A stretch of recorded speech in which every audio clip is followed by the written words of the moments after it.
Story of the Sun. Long ago, a curious young boy lived in a far-off land. To the east, there were mountains. To the west, there was a large sea. As each day began, the curious young boy sat and looked to the east. He watched the sun rise over the mountains. As each day ended, he looked west. He watched the sun sink into the sea. The curious boy's name was Ichio. Ichio wondered where the sun came from, and he wondered where it went each night. The harder Ichio thought, the more confused became. He wondered how many suns there really are. Would there ever be a time when a new sun would not rise from the east? Ichio was smart. He knew that the sun brought light. He knew that without the sun, everything would be dark. He also knew that the sun brought warmth. He loved to feel like the warm sun on his brown skin. Ichio worried about the day when a new sun might not rise. He worried about living in a land of darkness. He worried about being cold. Ichio learned about a wise old woman. He was told she knew the answers to everything, so he decided to visit her. The wise woman lived in a village. The village was near the mountains. It was near where the sun rose each morning. One morning, Ichio awoke early. He climbed on his giant pet emu and rode swiftly to the east. In a few hours, he entered a village. The wise woman greeted Ichio warmly. She took him to her hut, and he began to answer his questions about the sun.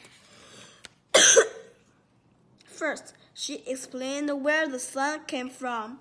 Do you see that large mountain, the one that is towering above all the other mountains?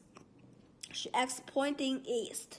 Ichio replied, Yes, I do. In fact, I see the sun rise over that mountain each morning.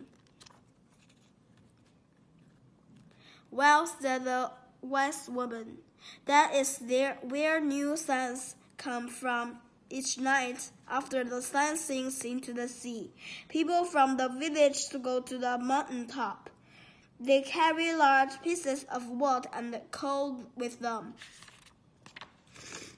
They drop the wood and coal into a large opening at the top of the mountain. She said. The woman begins to rumble. It roars and smokes. The wise old woman kept telling her story. By morning, the rumbling is very loud. Then suddenly, the mountain spits out a giant ball of fire. The ball is spit out with great force. It shoots up high into the sky.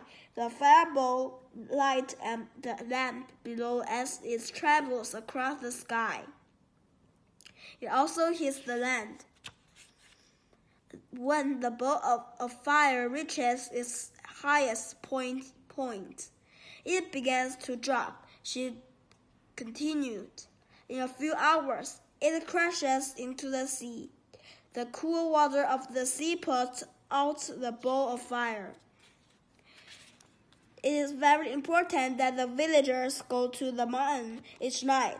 They must feed it wood and coal. She said, as long as we feed the mountain, it will make a new sun each morning. But if ever we fail to do so, there will be no new sun, when the land will become dark and cold. From that day on, Ichio worried no more. He played happily in the trees. He knew there would always be light and heat as long as the villagers took coal and wood to the mountain.